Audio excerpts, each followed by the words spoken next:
नमस्कार, मानस मिश्रा और न्यूज 25 से मैं आप सभी का बहुत बहुत स्वागत करता हूं।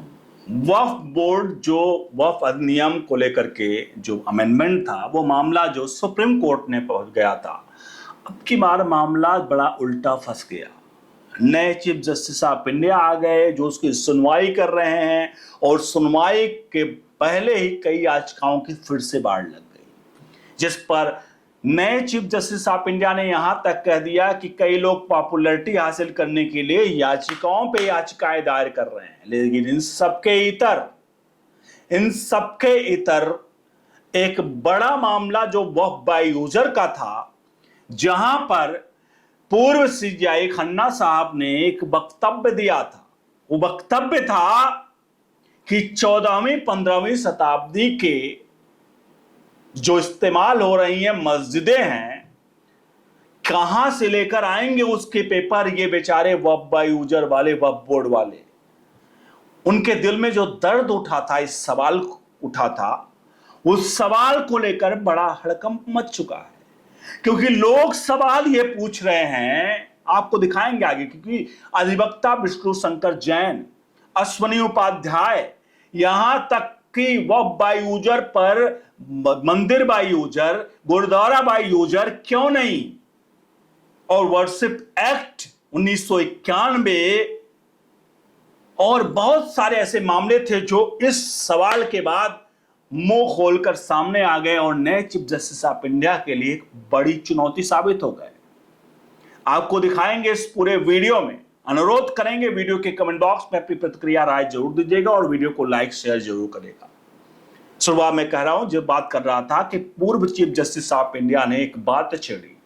उन्होंने कहा कि भाई 14वीं 15वीं शताब्दी में जो मस्जिदें थी जिन पर वक्फ बाय यूजर इस्तेमाल किया जा रहा था, अंग्रेजों ने कोई रजिस्ट्रेशन प्रक्रिया नहीं की। ऐसे में क्या वो जो मस्जिद है उनके पेपर वक्फ बोर्ड कहां से लेकर आएगा? तो इसलिए वक्फ बाय यूजर पे डॉक्यूमेंट्स ना मांगे जाए, इस प्रकार से सीधे तौर पर नहीं लेकिन डायरेक्टली टिप्पणी की गई थी। अब इसी को लेकर के मामला और आगे तूल पकड़ गया। मामला क्या तूल पकड़ा कि भाई ये ठीक है, मान लेते हैं कि वक्फ बाय यूजर पर उनके डॉक्यूमेंट्स नहीं है, लेकिन भगवान राम का मंदिर, भव्य मंदिर जो बना, जिसको बाबर ने 1528 ईस्वी में अपनी आतंकी प्रवृत्ति के कारण मीर बाकी से कह करके, जो उसका सेनापति था मीर बाकी, उसको कह करके तोप से उड़वा दिया था भगवान राम के मंदिर पर को। उसके बाद हम सब ने उसके सबूत और साक्ष्य सुप्रीम कोर्ट में सौंपे और जब सब साबित हो गया तो आखिर में कपिल सिब्बल ने यहां तक भी दलील दे डाली कि भगवान राम जो अयोध्या में पैदा हुए मानते हैं, लेकिन राजा दशरथ का महल अयोध्या में इतना बड़ा था कि राजा दशरथ के महल में भगवान राम किस तरफ, किस कोने में पैदा हुए, 5x10 के एरिया में, हम कैसे कह सकते हैं कि जहां बाबरी मस्जिद थी वहीं भगवान राम का जन्म हुआ? ये तक सवाल पूछ डाले गए और उसके बाद भी हमने साक्ष्य सौंपे। लेकिन सुप्रीम कोर्ट ये सवाल पूछ रहा था, पूर्व सीजेआई, कि आखिरकार 14वीं 15वीं शताब्दी के पेपर कहां से लेकर आएंगे? हमने हजारों वर्ष पुराना साक्ष्य प्रस्तुत किया कि वहां पर भगवान राम का मंदिर था सबूतों बिनाओं के आधार पर, और हमसे पूछा जा रहा है कि वक्फ बाय यूजर में बेचारे ये कहां से पेपर लेके आएंगे? अब इस पर अपनी राय प्रतिक्रिया जरूर दीजिएगा साहब, क्योंकि यहां आपका राय प्रतिक्रिया बनती है। मैं गलत हूं सवाल उठाने वाला, अगर सही हूं तो भी, गलत हूं तो भी अपनी राय प्रतिक्रिया दीजिए। अब इन सबके बीच में विष्णु शंकर जैन, सुप्रीम कोर्ट और हिंदुओं के लिए लड़ने वाले सुप्रीम कोर्ट में एक अधिवक्ता अश्वनी उपाध्याय, ये लोग सुप्रीम कोर्ट पहुंचे थे। उन सब के बीच में क्या कुछ कहा विष्णु शंकर जैन ने, वो सुनिए, तब आपको समझ में आएगा कि आखिरकार कहां से लाते हैं कई लोग इतना दोहरा चरित्र। वो समझ में आ जाएगा कि हिंदुओं के लिए कोई और कानून है क्या और मुसलमानों के लिए कोई और कानून है क्या? क्या हिंदुओं के लिए अलग संविधान है, मुसलमानों के लिए अलग संविधान है क्या? कहीं वक्फ शब्द का इस्तेमाल कहीं संविधान में लिखा गया है क्या? तो आखिरकार वक्फ को इतना तवज्जो क्यों देते हो आप? वक्फ बाय यूजर को लेकर के खूब चीफ जस्टिस ऑफ इंडिया फंस गए थे, वो भी ये दिखाएंगे आगे। लेकिन सबसे पहले आप देख लीजिए एक ट्वीट, आपको इस ट्वीट बहुत कुछ बता देगा। आपके सामने एक ट्वीट है, एनआई ने ट्वीट किया था, उसका हिंदी अनुवाद है। इसमें अधिवक्ता विष्णु शंकर जैन कहते हैं कि जब हमने वक्फ बोर्ड को लेकर के सुप्रीम कोर्ट में याचिका दायर की थी तो कोर्ट ने हमसे पूछा था कि हम सीधे सुप्रीम कोर्ट क्यों आए, और सुझाव दिया था कि हमें कोर्ट जाने चाहिए, और हमें कोई अंतरिम राहत नहीं मिली, जबकि अलग अलग हाई कोर्ट में 140 से ज्यादा याचिकाएं दायर की गई हैं। अब क्या मापदंड है कि कोई दूसरा पक्ष सुप्रीम कोर्ट आए तो उनकी न सिर्फ सुनवाई हो बल्कि अंतरिम आदेश से जुड़ी बातें भी कही जाएं। पिछले 13 साल में हिंदुओं के मंदिरों के अधिग्रहण से जुड़े 4 राज्यों के हिंदू बंदोबस्ती अधिनियम की सुनवाई जो है वो सुप्रीम कोर्ट में चल रही थी, और हाल ही में सुप्रीम कोर्ट ने कहा कि ये मामले हाई कोर्ट में होने चाहिए, और पूछा कि हम सुप्रीम कोर्ट ऐसे मामले की सुनवाई क्यों करे। मेरा सुझाव है कि वक्फ अधिनियम जो संशोधन अधिनियम है उससे जुड़े सभी मामले एक ही हाईकोर्ट में ले जाया जाए और 6 महीने के भीतर मामलों की सुनवाई के लिए एक संवैधानिक पीठ की बनाई जाए। अब इन्होंने बहुत कुछ कह दिया इस ट्वीट में, मतलब दूध का दूध और पानी का पानी कर दिया।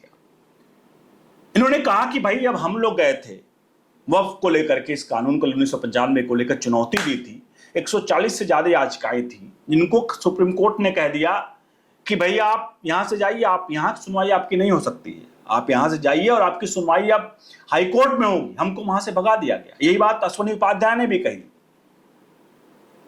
लेकिन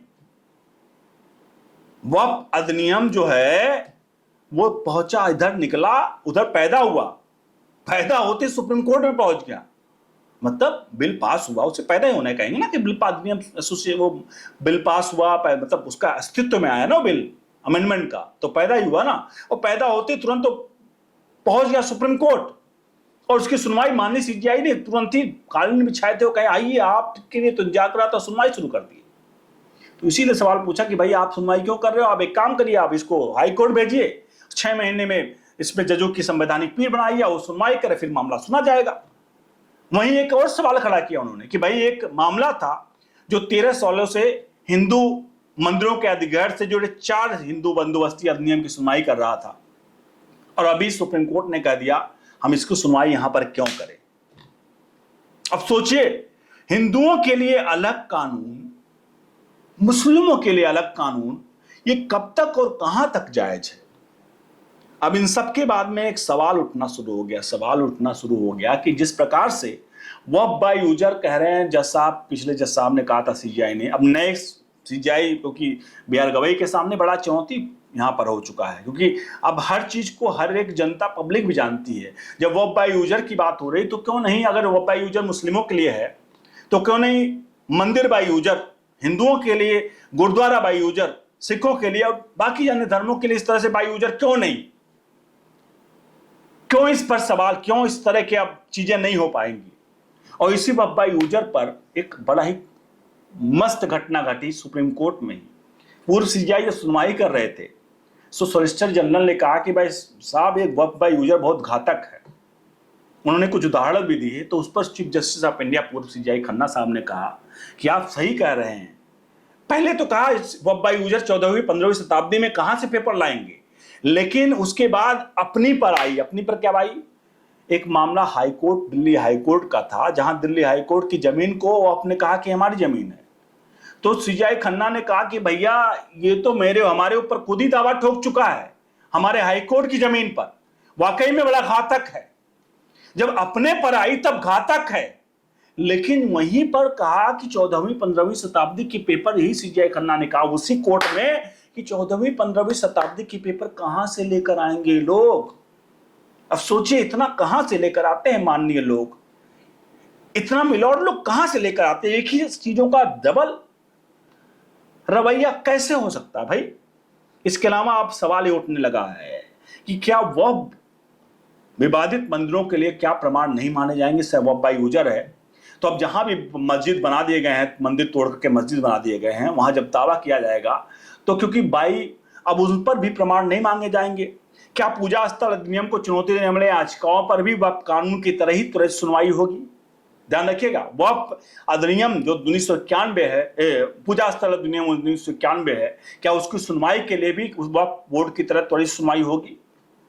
सवाल ये पूछे गए। इसके अलावा सवाल पूछे गए कि मंदिरों के सरकारी नियंत्रण से मुक्ति दिलाने के लिए याचिकाओं की तरह ही वक्फ कानून मामले में सुप्रीम कोर्ट उन्हें हाई कोर्ट क्यों नहीं भेज रहा है? कि सारे सवाल अब मुंह बाए खड़े हैं। आपसे अनुरोध है, इन सभी सवालों का जवाब आप भी कमेंट बॉक्स में दीजिए। नए chief justice of India B R Gavai के सामने बड़ी चुनौती है और ये वाकई में ये सारे सवाल उनको हक्के बक्के कर रहे होंगे और वाकई में वो इस वक्त ये सोच रहे होंगे कि वाकई में, क्योंकि उनको लिए कई सवाल बीच में आए, जहां पर सवाल सुप्रीम कोर्ट के कई फैसलों पर खड़े हुए, जहां राष्ट्रपति को 3 महीने को लेकर के याचिका को लेकर के हुई, 3 महीने का उनको टाइमलाइन को लेकर के भी हुई। तो अब आखिर क्या होगा आगे देखते हैं। फिलहाल ये जितने इस मुद्दे उठाए गए हैं, कि आपको लगता नहीं है कि मुद्दे जायज हैं, इस पर अपनी राय प्रतिक्रिया जरूर दीजिए। नीचे दिए नंबर्स पर सहायता राशि गूगल पे, फोन पे, पेटीएम का माध्यम जरूर भेजिए। बने रहिए ओनली न्यूज 24/7 के साथ। बहुत बहुत धन्यवाद।